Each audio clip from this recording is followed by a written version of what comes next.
Hello and welcome to day 19 of Adventures in Tarot Casting. Today we are working with the Butterfly Wisdom spread. And let's open up my book to that. So this is a really simple one. This is just got a 3-card placement. And we're going to go over what it says on here, and then I want to show you kind of what I wrote over here. You know, just I try them when I create the adjacent pages or the, opposing pages. I can't speak. I try and keep colors that are similar to what the sticker is, but you do you. You can do whatever you want.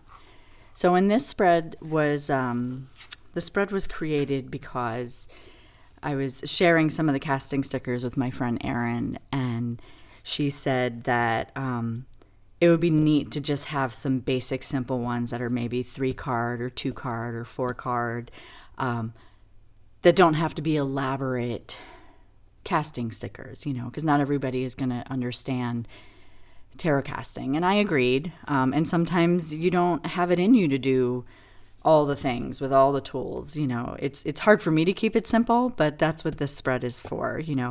It definitely has a very spring vibe to it. I love the peonies, and then I've got the butterflies here, so it's kind of like spring and summer. And then, of course, 1, 2, 3 placements. On the card, I don't have it numbered. Like the other ones, I generally have them numbered, but this one, it's because you could go 1, 2, 3, 1, 2, 3, 3, 2, 1. You can lay them out in any way, shape, or form. I just finished reading a book yesterday, and there was a bunch of spreads in the back, and there was a couple 3 cards, and I was like, oh, I could use this sticker as the backdrop for those spreads, especially for aesthetic purposes. If I wanted to take pictures for Instagram or my Facebook or what have you. I just really like the idea of having this sticker is more like a backdrop, a spread cloth. You could also use it as a spring-themed, back for a 3-card. I do want to announce that these are finally approved on Make Playing Cards, so I will have the link in the notes. The reason it took so long was because they had actually denied it because of the back, the way that I keep flipping my copy. This needed to be rotated. So now when you're looking at it like this, when you flip it like this is correct. So yay! So if you want your own casting cards oracle, you can get it, and the link is provided. So I thought it would be neat to go through this one with the Joie de Vivre Tarot by Paulina Cassidy. This is a very fun deck. I've had this for a long time. It's just playful. It's cute.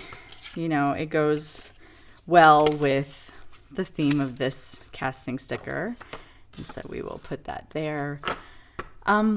So we have a couple, things. There's no tile or charm placements or anything, but you can always add them if you feel called to do that. So, we have past, present, future, body, mind, and spirit, accept, release, continue, morning, midday, evening, option 1, situation, option 2, and then I have on the card, I have a space for you to write your own. If you have your own favorites, you can do that too. As I've said before, there are no rules. So for this, maybe we'll do morning, midday, and evening to see our energy for this Sunday that we are traveling through today. So morning, midday, and evening.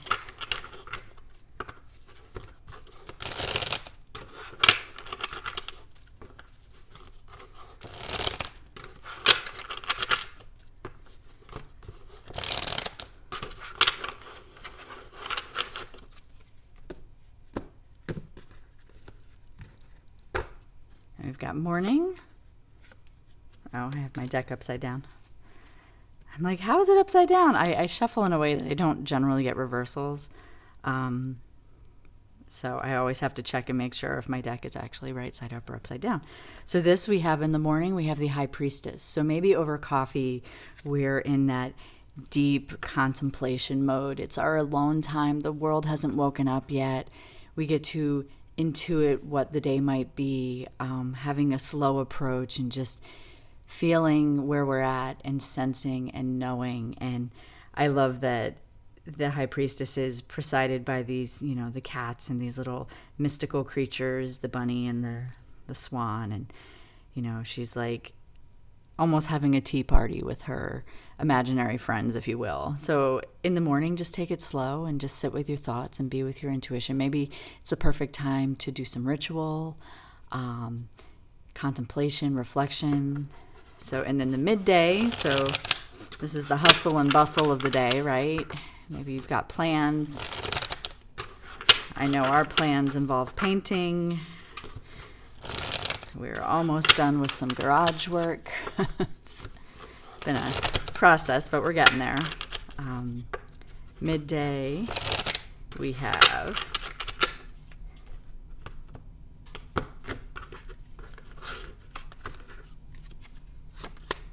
the Two of Swords. Maybe there's some decisions that need to be made, and there could be some discussions. There could be some things going on that we're just kind of like, should we have done this? Are we going to do that? Taking from our quiet morning to, well, I guess I have to finally make a decision on what to do with X or Y, or what are we doing, and it might you might need to tap back into this high priestess energy if the day starts to get a little bit out of hand, if it starts to get a little bit too much. You need to quiet your thoughts so that you can think a little bit. And that sounds like good, like a good touch point for the day. I love this little guy down here. This is such a fun deck that like I said, I have not used it in quite some time. And then the evening. So now we're winding down, what to expect around dinner time, or maybe before bed, or, just kind of giving you the overall vibe check for this day.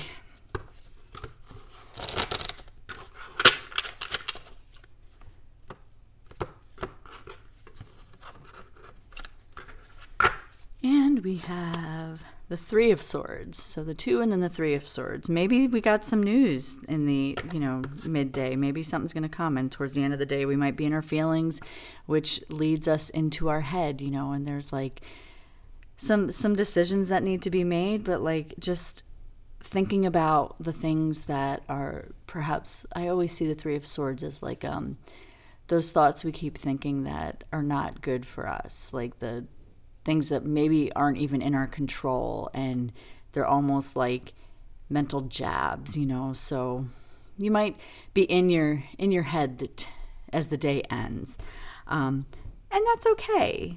The Two or Three of Swords, kind of sequential, it makes sense, but the high priestess brings us to that point of being like, we knew this might happen. Maybe that's what Sunday morning is telling us, is like, look, today might be a little bit rougher. Let's see what the guidebook says about it. I turned right to the page. So we've got choices, preparedness, avoidance, some patience needed midday, and then repairing some conflict. Maybe there's some disappointment going on, and we got to focus for the Three of Swords towards the end of the day. Embracing a heart punctured by three swords, it's time for gloomy chagrin to rest so that he can restore his energy.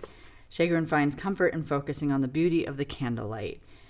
Through sorrow's shadow comes release, and the only way out is through. Better actions that replace old ones could not occur without the transformation pain brings. Moving toward the light at the end of the tunnel, you begin the process of healing.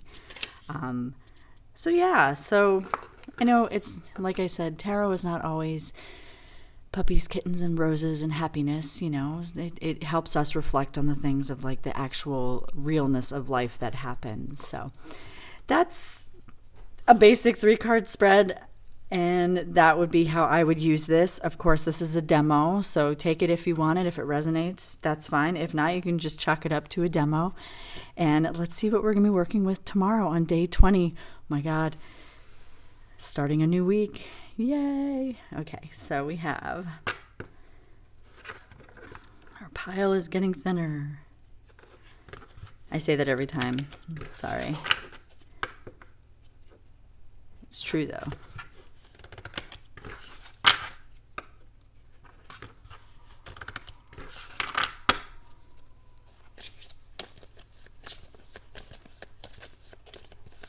And stop.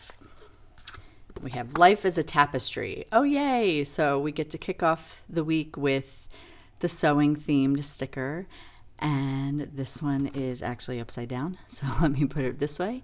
And we will be exploring the different choices, which actually leads pretty well from this spread of leaving our Sunday night hanging. So we get to go through the choices tomorrow.